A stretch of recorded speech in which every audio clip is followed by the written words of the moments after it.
Hello అండి అందరికీ ఈరోజు మంచి రుచికరమైన మామిడికాయలు తురుము పచ్చడి చేసుకుందాము. నేను 4 మామిడికాయలు తీసుకున్నా.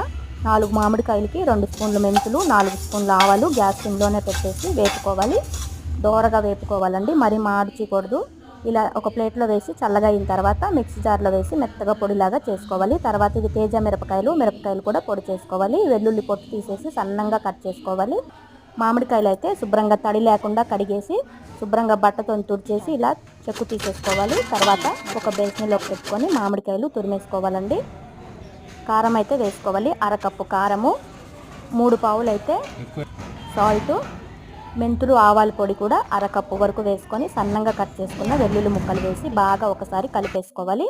ఇలా కలిపిన తర్వాత 2 కప్పులు ఆవాల నూనె పోసుకోవాలి. ఆవాల నూనె వేసి మరి శుభ్రంగా కలిపేసి గాజు సీసాలోకి కానీ జాడీలోకి వెత్తేసి జాడీలో పెట్టుకొని తింటే చాలా చాలా బాగుంటుంది వేడివేడి అన్నంలోకి. Thank you.